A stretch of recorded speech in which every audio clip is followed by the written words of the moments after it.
So, can you talk to me a little bit about how these conversations go? Like, what are some of the common challenges that birth moms are facing? Let's start with before adoption. Like, what are some of those common themes? My goal is to always just provide honest insight on the adoption process and what open adoption is and what it can be. All the things that we kind of discussed of what an expectant mom should know going into Okay. this. So not skirting around the fact that this is traumatic. This is going to be really hard for you, and it might not hit you now, but it might hit you later. And so, what are the different ways that grief could manifest for you, too? Discussing that. For me, I'm not the crier, and you're not going to find me in a corner curled up in the fetal position. So, my grief manifested very differently, and I didn't recognize that it was grief for many years. And so, just kind of paying attention to certain things like that. If I can tell a mom is maybe similar to me in that way, coming up with even a grief plan, identifying people in their life that could be a support system for them as they move forward. I by no means ever tell parents what to do. I want to make that very, very clear. It is strictly so that they can make an informed decision in case they are not getting that level of education from who they're working with. There were a lot of things that I wish that I had known and had been discussed with me throughout my process. And while I received, I would say, pretty good education for that time and a lot of support, it still wasn't enough. And so we've got to be really thorough, and we've got to be really real with expectant parents so that they can, again, make an informed decision and make the decision that's best for them and their child, and not hear it from the adoption agency that they're working with. If we hear it from someone who's actually kind of gone through it, it's just really helpful and can kind of sympathize and also offer resources and figure out if this is really what they want to do. And, if there's any hesitancy, try to point them in the right direction, get them connected to the right resources to parent, and really sit down with them to weigh their options while allowing them to make that decision on their own. Welcome to the Adoption Roadmap Podcast, your go-to guide through the beautiful, complex, and transformative journey of adoption. I'm Rebecca Gruenspan, a single mom through adoption consultant for over a decade, author of the Adoption Roadmap book, and your trusted guide. In each episode, we dive into real experiences, expert insights, and the raw, honest truths that you will need to navigate your journey. Whether you're just beginning, in the thick of it, or well past placement, you'll find support and community here to help you navigate this unique path with confidence and love. Adoption isn't all rainbows and butterflies. It is life-changing and worth every bit of effort. Let's learn, grow, and journey together on the Adoption Roadmap Podcast. Welcome to the Adoption Roadmap Podcast. Today, we're honored to welcome Jessie Mattos, a dedicated birth mother, passionate advocate, and the director of birth mother programs at Abiding Love Charities. Hailing from Orlando, Florida, Jessie has transformed her deeply personal adoption journey into a mission to support and empower all sides of the adoption triad. Known on Instagram as @ItTakesATriad, Jessie reminds us that you can't have an adoption with one side missing, so we can't heal or support one another without considering how each side is impacted by adoption. She candidly describes adoption as weird and awkward, embracing the complexity and vulnerability that comes with it. Let's dive into this conversation with Jessie as we explore the deep, sometimes unspoken truths about adoption and uncover how better communication and support can empower every member of the adoption triad. Jessie, thank you so much for being here. Who is a birth mother? We're going to start there. Great question. Well, first of all, I want to thank you for having me on here. I'm really looking forward to our conversation. But a birth mother, I mean, she's your next door neighbor. She's your daughter's best friend who she met in 7th grade science class. She's the girl sitting next to you at your favorite local restaurant, and she's the woman who wakes up every day to take care of your children at daycare. She's your child's favorite teacher. She's a daughter, she's a sister, and she's often a mother already. She's a birth mother is a woman who has found herself in a near impossible situation and has very limited time to figure out what the right option is going to be, and may never know if the decision she chooses is the right option. Yeah. What do you wish every expectant birth mother, expectant mom, knew before they started the adoption process? This is a loaded question. I feel like we could spend a lot of podcasts discussing just this question alone. Yeah. But if we look at informed consent, it's important that they understand the risks that are involved in adoption regarding how the relationship could change. There's the risk with the adoptive parents cutting contact or not following through on their promises. They need to understand how this is going to impact their child for the rest of their life and how it's going to impact them as well. I think a lot of agencies and adoption professionals are too nervous to be frank and honest with expectant parents because they don't want to overwhelm a mother who is already in crisis. And while I get that, this is a very complex and heavy decision that changes and impacts generations to come. And so we've got to be having these discussions. We can't be afraid to give them the hard facts about adoption. And I think for me personally, understanding some of these more complex themes in adoption has helped my healing journey because it's helped me connect the dots, and it's allowed me to have a little bit more control over my own healing journey and over my adoption. And while yes, you don't want to overwhelm them, it's only going to help them in the future as they navigate their pregnancy, but also as they navigate their relationship with the adoptive parents and with the child.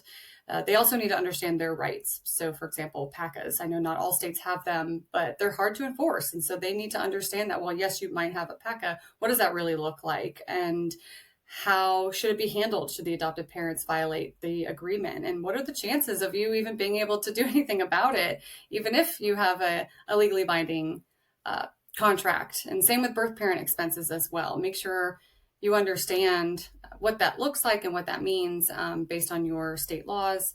In addition to the risks and their rights, they also need to understand what their responsibility is. You know, this is a relationship. And as we get away from close adoptions, there's going to be more of a demand on what they're going to have to put into the relationship. It goes both ways. They've got to put effort into the relationship just as much as the adoptive parents need to put effort into the relationship to better support the child and help them navigate their life post-placement and into adulthood. And if they're not aware of what they need to be doing to support their child, it's going to cause the child to struggle, and it's also going to cause the birth parents to struggle as well. Okay, I'm writing so that I don't forget some of the stuff that you just said. So let's go back to, well, first of all, I just want to, PACA stands for Post-Adoption Communication Agreement. And that is an agreement that between you and the birth mom, maybe the birth parents, but specifically the birth mom, I think, in what you are agreeing to as far as communication, visits, what is at least the minimum going to look like that you are promising to uphold. That's what that agreement is. And it's usually just on the side of the adoptive parent. Like, what is the adoptive parent promising to do as far as keeping in touch? Is that your understanding of it? Yes. Okay. Yeah. All right. So that's what PACA is. Were you going to say something there? No. Okay. You first started off by saying something about themes that helped you move through your own experience and healing. What do you mean by themes, and can you give me an example? So I guess I'm referring to how the adoption impacts my child. If I didn't understand the emotional and the mental toll that's going to take on them, I think I would be handling my adoption very differently. And so again, it kind of allows me to, I guess, indirectly parent them. I may not be literally parenting her, but there are things and there are choices that I can make for my own life and in my own relationship that impact her and protect her in a way. I know that in the past, I didn't have a lot of knowledge. There's no guidance. No one sat us down and said, this is what the relationship should look like. This is how this is going to affect her and everything. And as I've kind of learned more, our relationship has just gotten stronger because I have a lot more knowledge and I don't feel like I'm just aimlessly wandering through this relationship. I'm more grounded. I have just a better understanding of what this is going to do at every stage of her life or how it's going to impact every stage of her life. And so, yeah, just armored with knowledge, essentially. Knowledge is power in this case. And the more that we understand some of these themes and how adoption really even impacts the adoptive parents as well, I'm just able to handle my adoption relationship better rather than only focusing on how it impacts me. I've got to understand how it impacts everyone else. Yeah, The I good, the love bad, that. ugly, all the above. It makes so much sense. And I feel that way too from being on a different uh, line of the triad. Um, how did you learn this stuff? Well, I spent the first, I don't know, maybe 7 years of my adoption avoiding the adoption industry or adoption community. And is that what you I mean by you might have done it differently? I was thinking to myself, does that mean she would maybe just kind of run away and ignore it and try to get on with her life? Potentially, I think Okay. I see a lot of parents who will kind of hold on to their grief as well. They think they kind of wait for a reunion or to meet their child again for them to process their grief.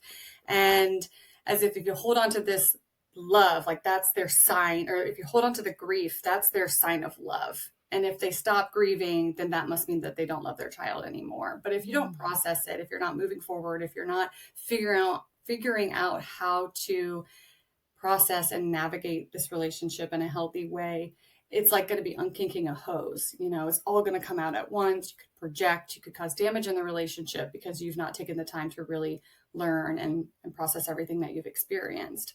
And of course, you know, we talk about this, how grief is ongoing in adoption. You're constantly going to be grieving the certain milestones in the relationship. And so having this knowledge and being able to identify what that grief looks like is going to help prepare you for the future. And because and part of my question is, I'd imagine number one, there are a lot of birth moms who don't have that insight that you have. I don't know if you always had that, but what made you kind of dig in and how did you learn it? Yeah, trial and error, I think. Yeah. I also have been very fortunate to have had a lot of people in my life pour into me. My pregnancy counselor in particular was a friend more than anything else. We're still friends to this day and we raise our kids together. But when I first, when I was pregnant, going to the agency, she was only a few years older than me and we really just connected. And a lot of people didn't know about my pregnancy. And so again, I just needed a friend, and that's kind of what she was to me. So she was always pestering me to get me involved and try to get me to be on panels and speak to adoptive parents about the birth parent experience. And I thought that was enough. I'm like, okay, I'm doing my part. I'm contributing. I'm in talk therapy, all that, stuff. But I wasn't getting involved with other birth mothers. And that's what really hung me up. I didn't want to be a birth mother. I didn't want to associate myself with other birth mothers. I had a lot of internalized stigmas of who birth mothers were. And in my mind, I was not one. And this really prevented me from connecting. And that's really what I needed. And as I went through this process, I've always had a good relationship with the adoptive family, and they've never met me with resistance, which has allowed me to kind of explore some of these themes in adoption and understand them better because I wasn't so focused on any sort of like bitterness or resentment. And so by doing that, I did have the freedom to explore some of these different avenues and opportunities because I didn't feel like I was being held back or judged by pursuing some of these things. And so again, I've had people pour into me as I kind of begin my advocacy journey and started getting plugged in more. And, those relationships are very invaluable to me. And in addition to that, I have a few close friends who are adoptees, and their relationships, their insight has been very, very key to understanding how to navigate the relationship with my daughter and her family. I love and I'm this so incredibly much. grateful for them. So yeah, trial and error, and just really paying attention, putting myself out there, trying to have certain conversations, because again, no one was holding our hand and doing this for us. We kind of just had to figure it out ourselves. Thankfully, we were on the same page in that way, and, just kind of had this understanding already that this was a relationship, but we've got to kind of figure this out. Well, I love a couple things that you said here, and most of my listeners are either adoptive parents or hopeful adoptive parents. And I think some of the things that you're saying here are so important for adoptive parents to hear. Number one, how we treat the birth mothers of our children has a direct impact to their healing, which also has a direct impact to how our child is going to view their entire being, right? Mm-hmm. So that's number one. Number two is you resisted community. And then once you got into community, you realized how much you needed it. And I want to speak to adoptive parents too, because there's so many adoptive parents who think once they have their baby in their arm, they're good.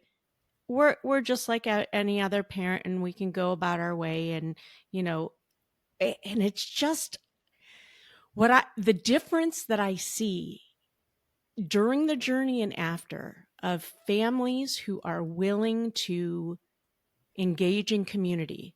I don't care if you participate or if you just watch. It makes a huge difference.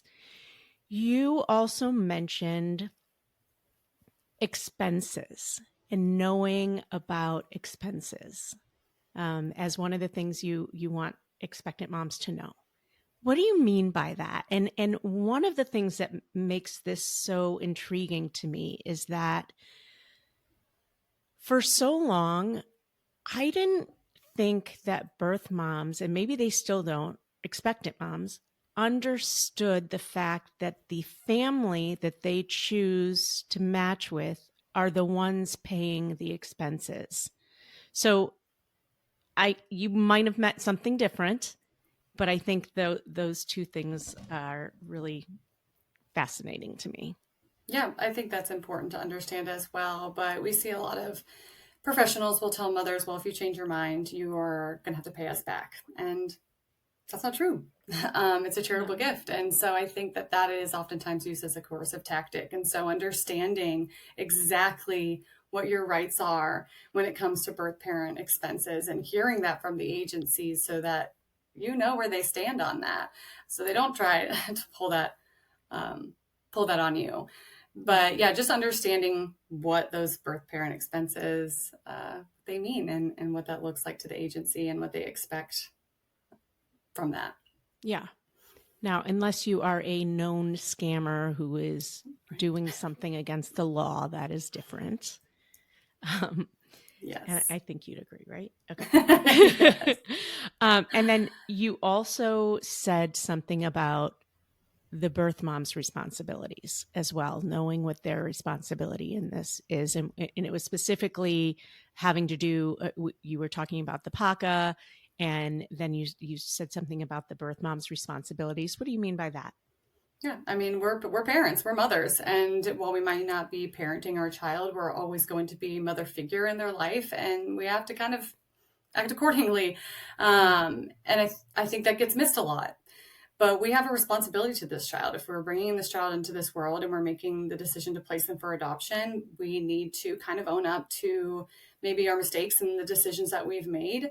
And, there's aspects of everyone's adoption that they can probably look back on and go, oh, I wish I hadn't done it, or I wish I had done that differently. And, forgiveness goes a long way, not just forgiving yourself, but forgiving other people, because there's no rule book for this. There's no guidebook. Every adoption is going to be different. And so to expect that it's going to be perfect is unrealistic, but to expect others to handle the relationship without your contribution is also unrealistic. You've got to put in equal effort. You've got to make sure that you're also picking up the phone and contacting them. I see a lot of adoptive parents, or we haven't heard from her in a while, or she didn't show up for those visits.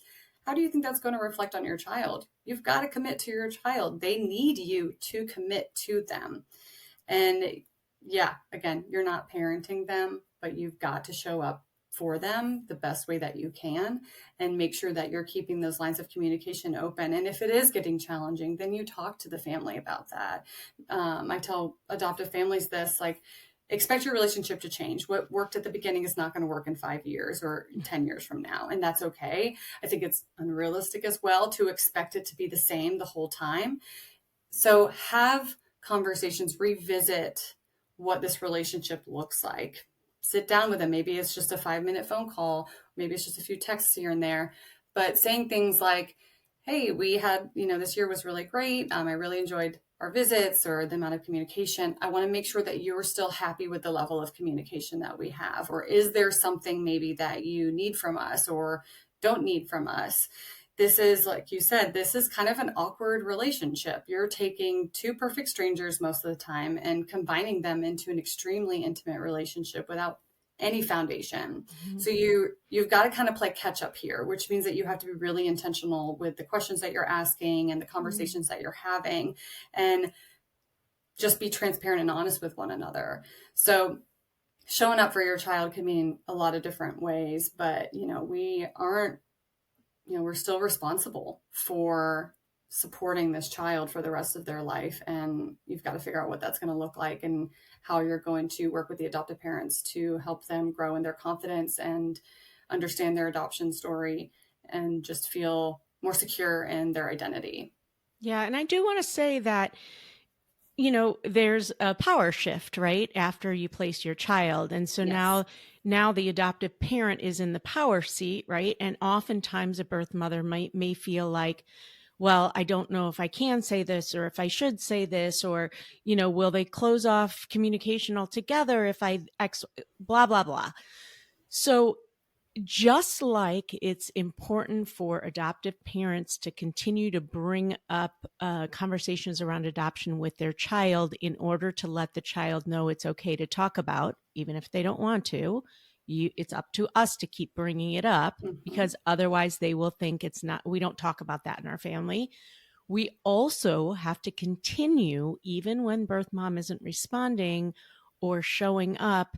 That doesn't give us an out from our promises and our agreement. And why don't we start the conversation with her saying, you didn't show up. That was hard for us. I'm navigating that with my child. Is this a hard time for you? Do you want to talk about this?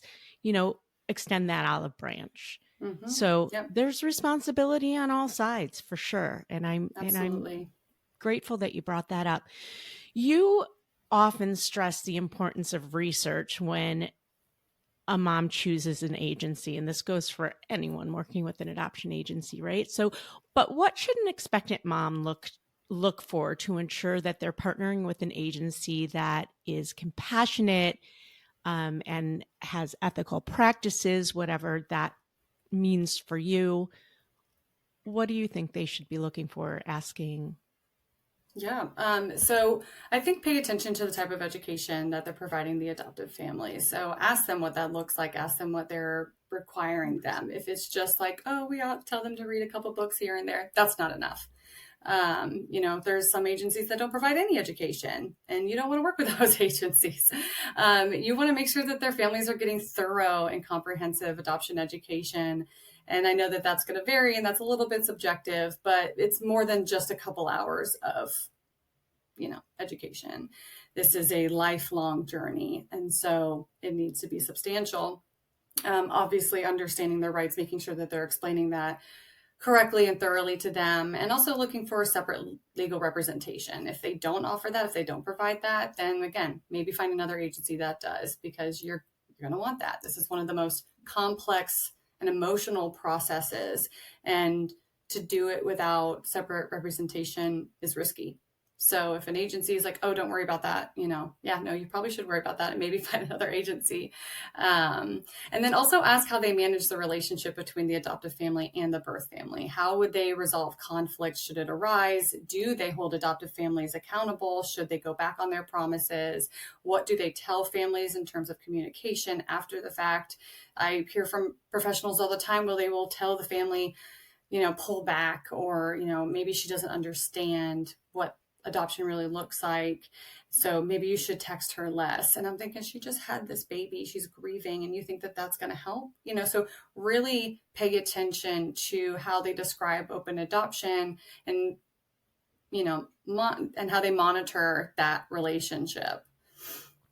Yeah, well, that's interesting, the education piece, because I find that it comes from different people at different times. So number one, I mean, my opinion is maybe that needs to start at the home study, right? A home study shouldn't be approved necessarily until you know the basics, right? Right. Yes. And I know that that's not always happened. Also, some agencies, it used to be when, and I know both of our, you have a daughter, right? Who's 13? 14. 14. Okay. And I have a son who's 13.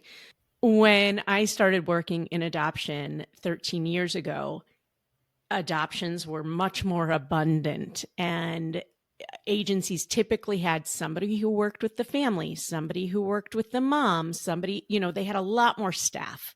Mm-hmm. And nowadays it's usually one person who's navigating all the sides of it, right? And then there's the administration side.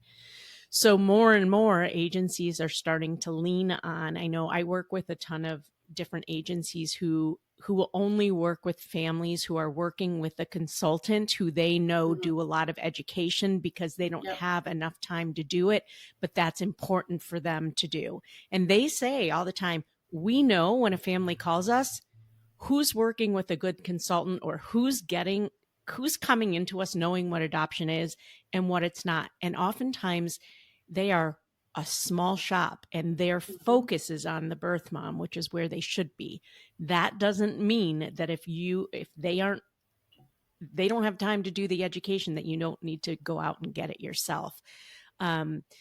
So it comes from a lot of different ways in a lot of different places now. And I think part of the follow-up question of, do you require your families to have education, or do you provide education? And if you don't provide it, do you require that of your families, and where are they getting it? Right. Right. Yeah, exactly. Yeah. Like there's certainly more of a demand and some higher expectations nowadays, but there still is a lot of agencies and entities that provide the bare minimum, and you can't really do that. There's a lot of other things that they should be paying attention to. Of course, there's positive adoption language, and pay attention to how they're talking about adoption. If they're saying things like, oh, it's a selfless decision, or you're such a loving mother for considering adoption, things like that. While it might feel good to hear, that's, kind of coercive, because mm-hmm. would they be saying that you were a loving mother if you were considering parenting? So these are all the little, I guess, toxic positivity in adoption that you want to kind of pay attention to. And typically it's said with good intentions most of the time. But there are people who use that to kind of coerce women into placing, and might make them feel like they would be selfish if they decided to parent. Mm-hmm. And so just pay attention to how they're talking about adoption and how they're talking about it to the families and to you. But yeah, there's a lot of things, for me, it's kind of hard to look back, because I think I know a little bit too much now. But like you were saying, it's very easy to pick up on if a family has done their research and has a good amount of education. I mean, I can talk to someone within 15 minutes and know, like, okay, they get it. They've figured it out. So yeah, it gets very obvious when you kind of go into this and have been around for a little while of what to look for. And so I know that I might be saying some of these things and remembering where I was when I was considering adoption. And it is hard to understand and really truly know what to look for, which is why it's important as adoption professionals, we are setting a really high standard of care for these mothers and not taking advantage of the fact that they may not know what to look for. We, every year we're trying to tweak things to make it a little bit different and easier for families. And we were noticing all of these speakers that we would bring into our community every month, and nobody was showing up at the rate that we were hoping they would. And well, the interesting part was more people who were already adoptive parents came back and listened, because I think now they are starting to get it, but that's not good enough, right? You need to know this stuff before. And so we changed it up a little and we said, okay, well, let's spoon feed them the exact videos they need to watch where they are in the process and make that okay, this is your step now and this is part of it. Go watch it. So I'm hoping more people are actually doing it now. And I think they are. I get it. It gets overwhelming. There's so much to think about. And it is so important. And I love when it comes from other mouths other than just my own, because I feel like I'm a broken record. So at Abiding Love Charities, I know that you work directly with birth moms to provide support before and after placement. So can you talk to me a little bit about how these conversations go? Like, what are some of the common challenges that birth moms are facing? Let's start with before adoption. Like, what are some of those common themes? Sure. So we predominantly focus on post-placement care. That's what we are. But when it comes to pre-placement, most of it is just mentorship with mothers who are considering adoption, and they might find us through various ways. Maybe someone knows and reaches out to me to talk to her. But my goal is to always just provide honest insight on the adoption process and what open adoption is and what it can be. All of the things that we kind of discussed of what an expectant mom should know going into this. So not skirting around the fact that this is traumatic. This is going to be really hard for you, and it might not hit you now, but it might hit you later. And so what are the different ways that grief could manifest for you too? Discussing that. For me, I'm not the crier, and you're not going to find me in a corner curled up in the fetal position. So my grief manifested very differently, and I didn't recognize that it was grief for many years. And so just kind of paying attention to certain things like that. If I can tell a mom is maybe similar to me in that way, coming up with even a grief plan, identifying people in their life that could be a support system for them as they move forward. I by no means ever tell parents what to do. I want to make that very, very clear. It is strictly so that they can make an informed decision in case they are not getting that level of education from who they're working with. There were a lot of things that I wish that I had known and had been discussed with me throughout my process. And while I received, I would say, pretty good education for that time and a lot of support, it still wasn't enough. And so we've got to be really thorough, and we've got to be really real with expectant parents so that they can, again, make an informed decision and make the decision that's best for them and their child, and not hear it from the adoption agency that they're working with. If we hear it from someone who's actually kind of gone through it, it's just really helpful and can kind of sympathize and also offer resources and figure out if this is really what they want to do. And, if there's any hesitancy, try to point them in the right direction, get them connected to the right resources to parent, and really sit down with them to weigh their options while allowing them to make that decision on their own. What are some of the common themes post-placement that you work with moms on? A lot of frustration within the relationship. So that's why I talk about that often. There are a lot of very disappointed birth parents that I work with. I see a lot of very unfortunate situations where adoptive parents will cut contact for minor offenses. And I wouldn't even consider them minor offenses. I would consider them normal behavior. There's one story with this mom, and the family cut contact because they were sick. And she was like, oh, I wish I could come over and help. And they were afraid that she was going to show up at their door, So these are the types of things. It's like, don't be afraid of her emotions. Don't be afraid of her grief. It's totally normal. What do you expect, And so there's a lot of birth moms who are just absolutely grieving, not only the relationship that they, like the loss of their child, but the relationship that they thought they were going to have with the adoptive parents. It's upsetting because the trust has been broken. And, adoptive parents do hold the power, and recognizing that is not a bad thing. It's important to recognize that so you don't end up abusing it, and trying to help guide these women through conflict, helping them maybe even word things well if they're struggling to voice their concerns. I have friends in my own life where we'll say, hey, does this sound okay? Relying on your community is really, really important. And I think adoptive parents need to do that as well. And we've got to be supporting everyone and supporting each other through this. So yeah, navigating through that grief, helping them figure out their relationship and what's going to work for them, getting them connected to resources if they're pursuing education or things like that, or if they want therapy, or get them connected to other community members in their area. So there's a lot of different things that we can help them with post-placement, but the biggest challenge is what that relationship looks like, and helping them work through maybe some of the bitterness and anger that can come from broken promises can really help them kind of take everything in stride. Yeah, I think it's important for adoptive families to know that some themes that I've seen right after birth, mom is probably going to be texting a lot those first few days. Her hormones are out of whack. She just gave birth. She just placed her baby in somebody else's arms, and she is postpartum, right? A lot of things are going on. She is out of whack in a lot of different ways, emotionally, physically, and she needs some semblance of everything's okay. Like, what did I just do? Is my baby okay? Did I place them with the right people? At the same time, you just became a parent and you want time to nest with that baby and get to know that baby. So there is this conflict that goes on right at the beginning. And you need to know that that's going to happen, because you need to be there to answer the birth mom's texts and calls.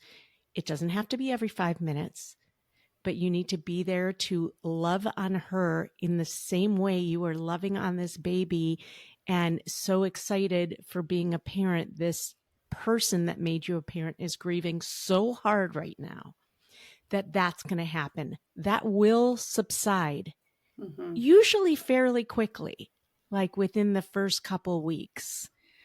There's also a time where she may disappear completely after regular contact. And this may happen often throughout the relationship. And it may be because things are too hard for her and she just can't right now and she needs space. Who knows? For whatever reason. But I see that as a common theme as well. And just know that that's probably not forever either. She will pop back in when she is ready. And most likely she will. So it's important for families to know that this is going to happen. And then the third thing is, as babies have seasons in their lives, right? Like the terrible twos and the whatever you call them. And there's certain points in the relationship and in development that are much harder than others. So do all of we. All of us have those seasons as well. And birth moms are not exempt. There may be a birth mom who's an addict and they go on a binge afterwards. And you think to yourself, I cannot have my child near this person. And you shut the doors forever. Just because that is happening right now in her life. And maybe you're right. Maybe while she's actively using, you don't need to do visits during that time because you promised to keep her baby safe. And if you feel like that's not safe right now, that's fine. And don't shut that door. Things change. She may become sober. Maybe you can help her and support her and tell her our door is never shut. We want to support you. There are so many seasons that we go through, and we have to know in advance and be prepared that these are seasons, and that doesn't mean that suddenly your agreement is off. Right. Yeah. You can set boundaries in a way that still, Setting boundaries. yeah, honors them and the relationship. And yeah, always leave that front porch light on. Like you said, nothing is permanent really. And there's things are going to change. Things have changed my life, obviously. And yeah, it's unrealistic to expect everyone to kind of stay the same, but also recognizing the fact that when a woman is considering adoption, it's not like our lives are going great at that time. Yeah. And so to expect us to be unemotional or seemingly stable is unrealistic, especially if there's been crisis and multiple crises in her life. There might have been a lot of dysfunction in her own relationships, and she might not know how to have healthy communication. And you might be the only example of healthy communication she's had. And so are you going to use that for good, or are you going to use it against her? So just kind of having a good understanding of the human condition is going to help you figure out that relationship and what's going to work best. But, patience is the name of the game in adoption. And if you are quick to cut contact or set even unrealistic boundaries, it's only going to make things worse. Meeting a mom with resistance is going to intensify that longing, is going to make them more reactive. And so when I hear professionals tell families to pull back because maybe she's texting them too much, and what is too much, that's subjective. But, it's like, why would you do that? Do you think that's really helping? No one heals in isolation. So why would you want to push this person away? This person who could be a major key to raising your child as well. Because if you understand them, if you figure out and learn more about the birth family, it's going to help you learn more about your child, because whether you like it or not, that child is a stranger in your home. They don't share any genetic traits or characteristics. And so you might have a completely different learning style from them. And as they go through grade school, you might be able to have access to the birth family and say, hey, what worked for you? Did you benefit from one-on-one tutoring, or what sports were you into? Were you creative? All of those types of things are going to really help you learn more about your child. And I think a lot of people underestimate that. And so we can't cut them off, because there's going to be different stages in your child's life that are going to require you to be students of them. And the birth parents are that's access to a lot of really great information. Yeah. Do women often come to you after with regret? Before we go on, I'm going to take a quick break, but don't go anywhere. We have so much more to cover. Shopping for the right hair and skincare products can be tough, especially for multicultural or transracial families. That's exactly why Kate Shanahan created Sweet Peachtree Marketplace. When Kate and her husband adopted their daughter, she realized that caring for her melanin-rich skin and beautiful curls was essential to raising a confident girl. And as a cancer survivor herself, chemical-free ingredients were a must. She wanted one place with safe, natural products for her whole family, plus education and resources for families like hers. Now you can find it all at Sweet Peachtree Marketplace. Just visit sweetpeachtree.com, and because you're a listener of the Adoption Roadmap podcast, if you use code ROADMAP10, you'll get 10% off your first order. sweetpeachtree.com with the code ROADMAP10 for 10% off your first order. Sweet Peachtree, celebrating every curl, every shade, every family. Do women often come to you after with regret? Yes and no. Most of the time when there is regret, it's because contact has been cut or the adoptive family has gone back on their word. Rarely do I see a situation where the relationship is going well and the mom still regrets it. You can have a lot of grief and be really sad that you had to make this decision. We see that, but regret typically is associated with how the relationship is going. How often are the birth fathers involved? I'm seeing it more and more. Okay. Not often, but I am seeing it more. Where the birth fathers are getting involved. When it comes to post placement, they definitely don't pursue it as much as birth mothers do. I think that's obviously just how men are designed a little bit differently there, and a lot of the education that we have about post placement grief and things like that is related to birth mothers. And so birth fathers do have different needs, and I just don't think that there's a lot out there that's designed for them, and so that might prevent them from reaching out and finding community. But we are seeing more birth or expectant fathers being involved in the adoption process. Awesome. Okay, you brought up language earlier, and so I want to talk about language specifically as it has to do with the hopeful adoptive parents adoption profile or the storybook that they create, which is the one tool that's used for an expectant mom to choose who she wants to match with typically, right? Maybe there's a phone call ahead of time. So we often grapple with word choice, such as your baby versus our baby versus a baby. And there's other ones too, but let's just start with that one and what some of your thoughts are. Yeah, so your baby versus our baby, to me, and this might be just personal, this is kind of going to be subjective as well. I think our baby is appropriate, and I think your baby is appropriate. But it also just depends on what the context is. So I see families and profiles. I've actually been editing profiles for almost 5 years now, and so I've seen many.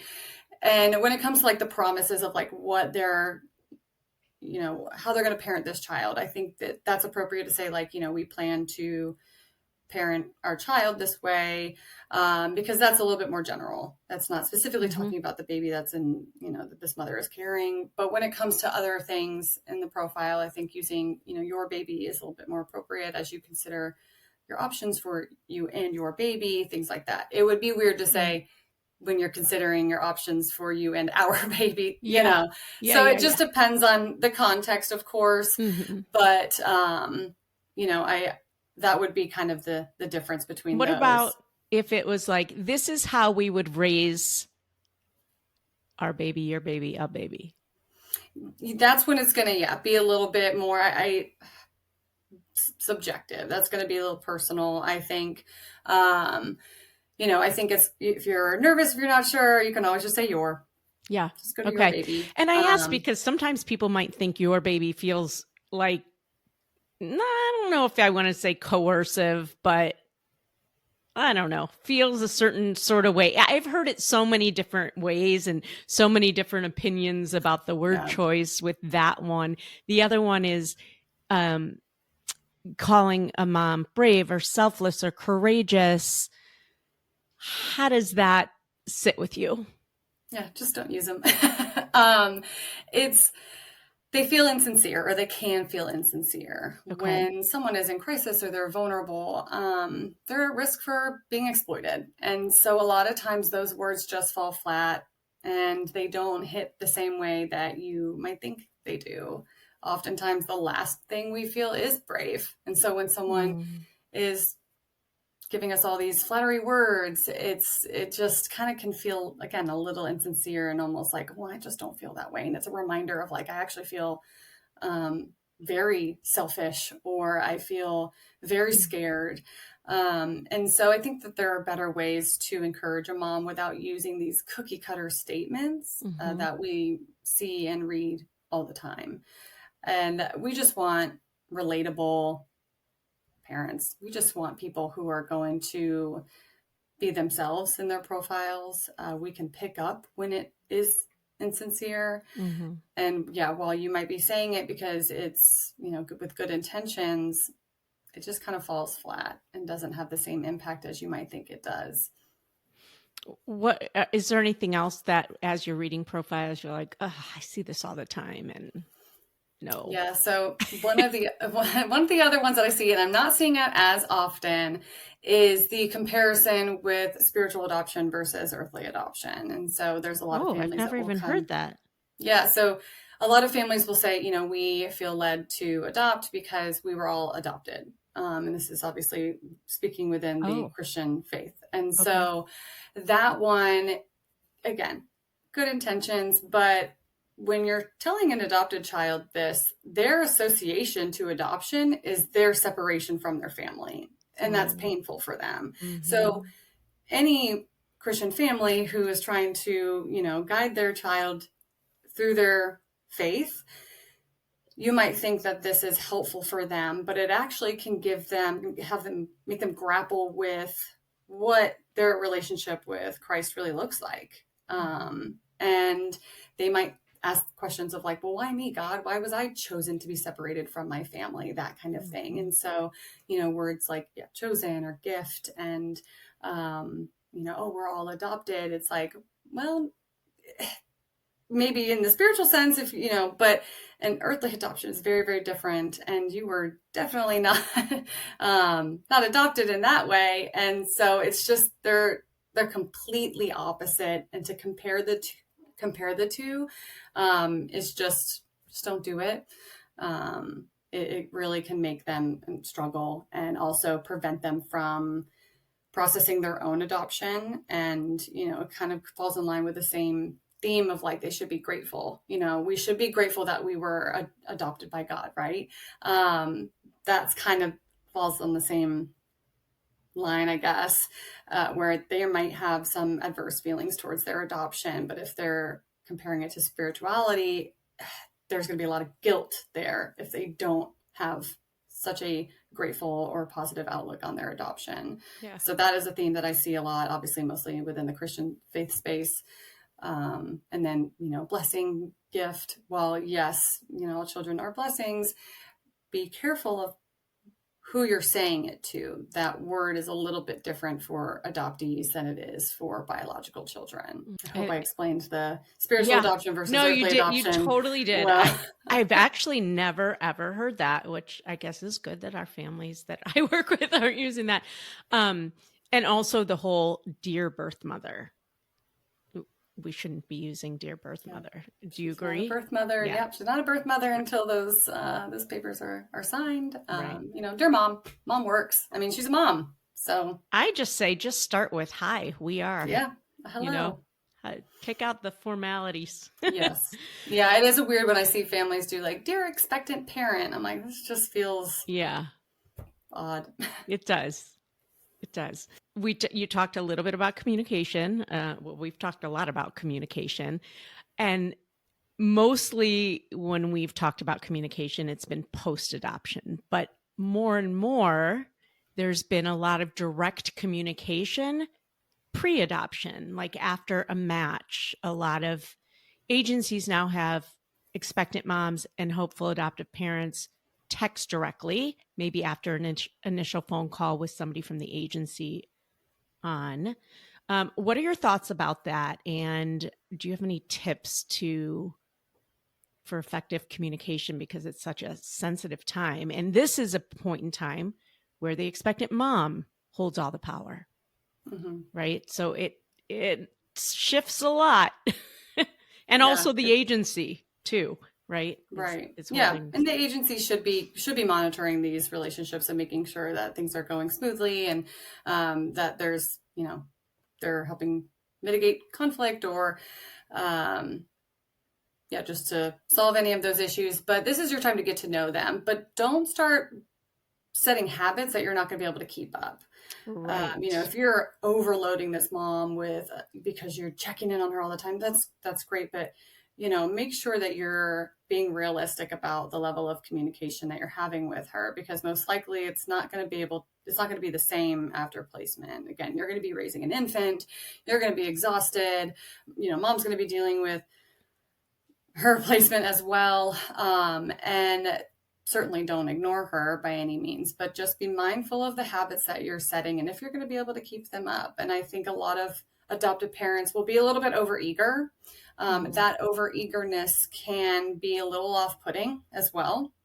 And we can sense that. Again, we're in a vulnerable position. And a lot of times when mothers are considering adoption, this isn't the only vulnerable position they've been in their life. And so they might be very used to people taking advantage of them. And so they might be even more skeptical of you if you're coming across maybe you're coming on too strong.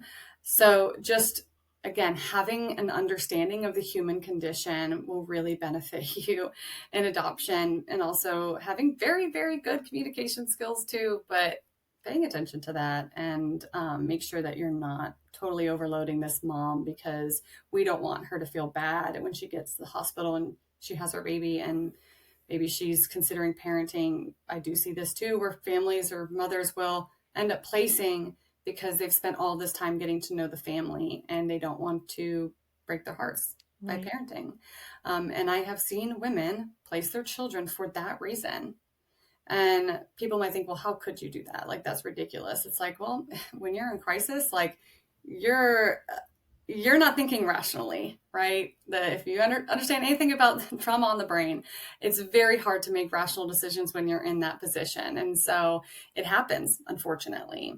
So just making sure that you're reminding them that, you're here for them no matter what. Giving them that validation that no matter how much communication we have or how well we get to know one another, like ultimately this is your baby and you have the right to make whatever decision you want to make, can go a long way. My rule of thumb is to guide parents to let mom initiate the conversation. And if she's not, then maybe once a week, just check in and just say, I'm thinking about you. I hope you're feeling well. How are you doing? Right. Type of thing.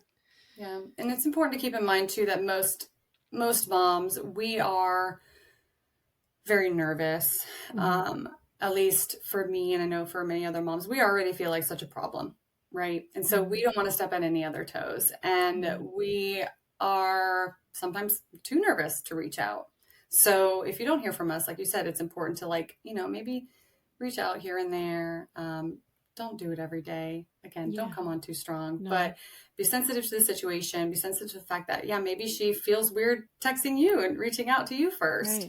Right. And you're going to figure that out along the way, but it is really going to take a lot of intentional communication to figure out what that's going to look like for you guys. But both sides can be a little hesitant to reach out. Again, this is a really awkward, it's weird and awkward relationship, and you just have to accept the fact that it is weird and awkward, and it might be weird and awkward for a while as you get to know one another.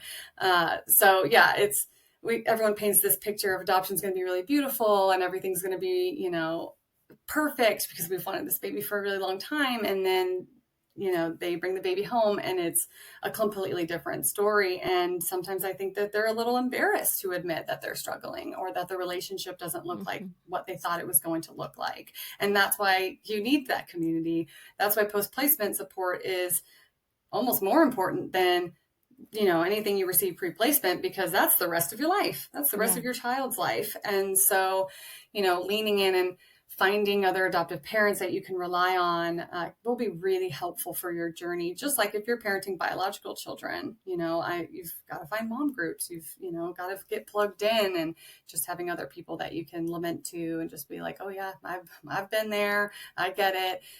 That sometimes is all you need. Yeah. Yeah. And speaking of weird and awkward, I encourage families, when you have that first phone call, if you're feeling weird and awkward, call it out. Just be like, this feels so weird and awkward and also super exciting. We're excited to talk to you. I mean, let her know that you're also excited. But I think it just breaks the ice, and she can feel like, oh, okay, there I'm also feeling that. Right. Absolutely. So call that out. And we talked a little bit about how adoptive parents can be helpful to a birth mom during her healing journey, which can be a lifetime. But we talked a little bit about how sometimes we should reach out and say, hey, I'm thinking of you, or is this difficult for you, or, what feels comfortable for you? But what are some ways that you think we can be helpful? I mean, certainly, obviously, keeping up with your promises. But if you sense that the relationship is going well and you can open that up a little bit more, go for it. As long as everyone is comfortable and communication is going well and boundaries aren't being crossed, again, you don't have to stick to what you originally agreed on. Have those communication and be open to different avenues of contact, whether that's visits or FaceTimes or letters or whatever it might be. But again, meeting the moms with resistance and pulling back because maybe they're a little bit emotional. They're going to be emotional. That's just part of it. And so don't be afraid of their grief. Don't be afraid of their outward expressions of love for their child, because I know for me and many other birth parents, we feel like we have to contain that love, because if we show too much of it, they're gonna be like, whoa, like, this is weird. Why do you love your child? And so again, get used to these emotions, get comfortable with being uncomfortable. Just because you might feel tense or uncomfortable about a situation doesn't mean it's wrong. I think a lot of times adoptive families and just people in general, when we feel kind of weird about a situation, our automatic response is to stop it completely and get away from it totally. And there's going to be things that might trigger you, but that doesn't mean that it's wrong. It might just mean that there's an area in your life that you need to address. And so really, truly consider, why am I considering pulling back? Or why does this make me feel uncomfortable? Is it really because it's going to affect my child? Or is it really just because maybe I have some insecurities that I need to address? So being critical about your own journey, what led you to adoption, and understanding how you may project your own grief onto the adoption relationship is going to help you support the mom. You're certainly not responsible for her healing journey, but there are ways that you can help her move forward and just be a support system for her. I love that you brought up the fact that we as parents, as adoptive parents, need to be aware of our own triggers and our own healing that we need to do. And that will come out most likely if you haven't dealt with it, especially while adopting or after adoption, especially if you've gone through any trauma. Seek out an adoption competent therapist. Have that therapist in your back pocket when you start your journey, because it's not a matter of if, it's a matter of when you're going to need to pull out that card and call the number. Right. So be aware of that as well. How do you address internalized stigma among birth moms and encourage them to embrace and share their stories? Getting plugged in, but you've got to be ready for it. I was not ready for it. Again, I was very fortunate to have a pregnancy counselor and other people who tried their best to get me plugged in. I ignored all the times my pregnancy counselor tried to get me to go to a support group and do these other things that included other birth moms. And I might have met other birth moms when I was speaking on panels and things like that, but I never invested in that relationship. It actually wasn't until my pregnancy counselor texted me about a Brave Love dinner. And if the listeners are unfamiliar with Brave Love, it's a post-adoption organization, and they host dinners for birth mothers around the nation in various locations. And this was years ago, and they happened to be hosting a dinner in the city I went to college in. And so she was like, hey, will you at least go to this? It's, not a support group. It's just a dinner for birth moms. And I was like, all right, you know what? I'll make a trip out of it. I'll go see some friends. I'll visit my sister while I'm there. And I walked in kind of just expecting to go in and out and get on with my life. And that night changed my life forever. There were about 20 women there. They don't do them that large anymore. And everyone was just really confident and cool about their adoption story. Like I had mentioned earlier, there was a lot of secrecy and a lot of shame around my pregnancy and my placement. So not a lot of people knew, which is also what kind of prevented me from seeking support. I wasn't talking about it much. And these ladies were just cool. I don't know. They had this air to them that I just realized was really lacking in my own life and in my own story. And I wanted what they had. And I didn't realize how much it was lacking in my own story until I was around them. And I'm writing down notes. I'm listening to everything that they're saying about different resources and groups and books and all of this information that I had no clue even existed. And like I had been living under a rock for the last 7 years. And so I went home that evening and I just dove headfirst and spent hours researching and reading and joining and anything I could get my hands on. And I thought at some point I would start to slow down and plateau a little bit, but I just have gotten deeper and deeper, and I'm internally grateful for it, because I walked into that dinner one version of myself and I left that dinner a completely different version, all because I sat around a table with other birth mothers in a very casual setting, connecting with them, not just because we were birth mothers. And so again, the heaviness of support groups, I think, was intimidating for me. A lot of women associate support groups with like recovery programs and things like that. So if that is intimidating to you, find other ways to connect with birth mothers that maybe are in a different setting, something that's a little bit more casual, because there is longevity in those relationships as well. When we're bonding with other people, other community members over things outside of our shared title. So look for those opportunities and don't be afraid. And you might not think you need it, but you probably need it a little bit more than you think you do. How long ago was that for you? That would be, what was that? 8 years ago, I would say. Okay, so not too far into your post-placement journey. Yeah, well, 7 years. I had been doing things like I had said, and involved in other things, but it was a lot more education for adoptive parents. There was not a lot of emphasis on any sort of community support in my life. And so, but that's really what changed. That was my first aha moment, is what I call it, was going to that, or actually that was my second aha moment. But yeah, going to that dinner was what really changed the trajectory of my life. I love that. You have an amazing IG account that I know you're just growing. You're just starting to grow.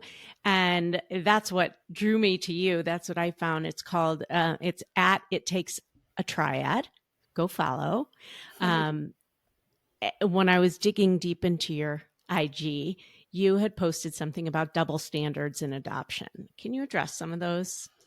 Yeah. So I think this is probably pretty obvious for a lot of people, but, some of these double standards in adoption, it just depends on who you're talking to. But for birth parents, like I was telling earlier, we have to kind of subdue our love. We're not allowed to express too much love for our child, yet the adoptive family is allowed to express all the love for the child. But the moment that we express maybe too much, that's when we may be judged or the relationship might be threatened. And no child has ever suffered from too much love. And again, if you are stifling that, it's going to cause women to maybe get stuck in their grief as well. A colleague, very close colleague of mine, we're actually talking about double standards recently, and she's amazing, fantastic, Mirlyn, a transracial adoptee. And she was saying how growing up, her siblings, like she was expected to be on like her best behavior all of the time, more so than her siblings who were biological siblings to her parents. And so that double standard, these expectations that, oh, you have wonderful adoptive parents, so you have to be perfect, while her biological siblings didn't have that same standard. That was one thing that was interesting to me when we were discussing this.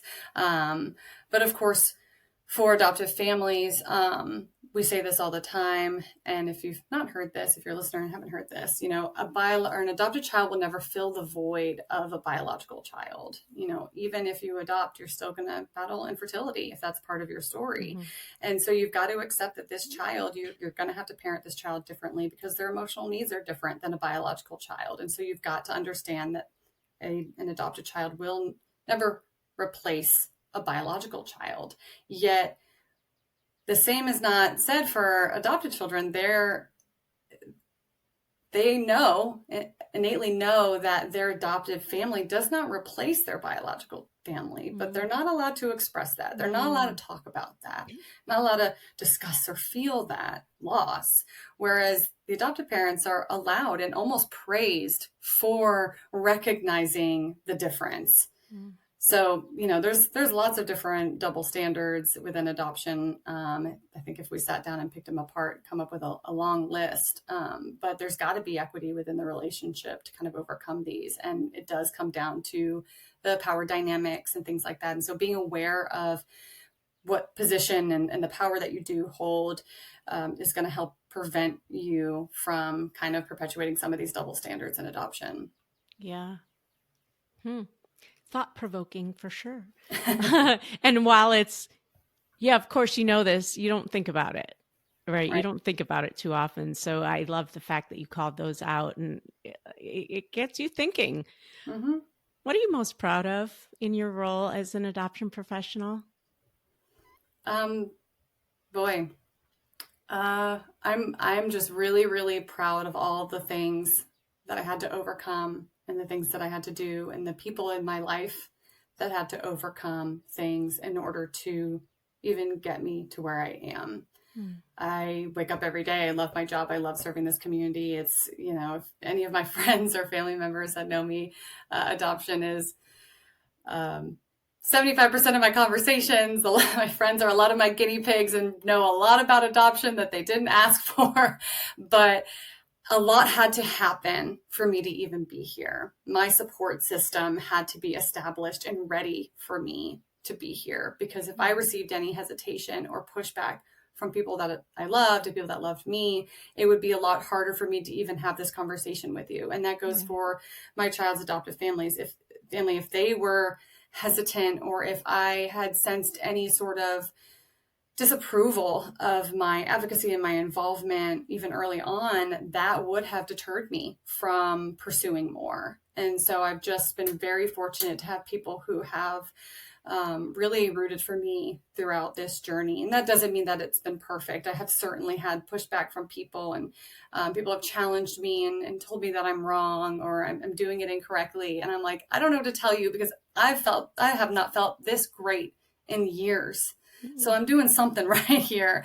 And as you go, you get better at your delivery and you process more things. And so I'm sure as I first started this, it might have been jarring to some people, because all of a sudden I'm being a little bit more vocal about my experience when it was a secret originally, and, processing things and maybe forcing them to process things that they weren't ready to process yet. And so, it was a little challenging at first to kind of push forward, but that is probably what I would be most proud of. I mean, there's a lot of things that I've done that are really cool and I'm really proud of, but just being here, a lot had to happen. And I think people need to remember that if you come across an adoptee or a birth parent in this space, just know it took a lot for them to speak up and to find their voice. And there have been years of them thinking about these things, and they take this seriously. We're not here necessarily to just make some friends, right? This is our life. We can't turn it off. We can never escape from this. And so if someone is putting themselves out there and getting involved in this way, listen to them, because a lot has had to occur for them to even get there. That's so beautiful. And I feel so blessed to have had this conversation with you. So thank you. Can we talk about your shirt for a minute? If you're not watching on YouTube, I'm here for it. I mean, it's got French bread and cherries and lobsters and a picnic basket and sardines. Cake. Yeah, cheese. I love it. Talk about personality. Before I let you go, I have a quick fire round. And the first one is, give a shout out to one person or organization that has influenced your adoption journey or the work you're doing in adoption. Sure. Well, I will say Kindred. They don't really have an online presence anymore, but Kindred was really, Hannah at Kindred, she really started encouraging me to find my voice first in my writing, and just kind of cultivated that confidence in me. I attribute a lot of my, I guess, success to her, and giving me some opportunities that I don't think I would have had originally. Don't really have an online presence anymore, but that was, really key for me. There's several other people that don't even really have Instagram, but just like my personal contacts, again, like some of the adoptees that are in my life. Lynn, Planting Seeds is her Instagram account. She is amazing, and I love having open discussions with her. Of course, some other more prominent birth mothers in this space, Kelsey Vanderbilt-Reynard and Ashley Mitchell. There's Leah Outen. There's so many other birth moms that are doing fantastic work in this space, and they are just incredible.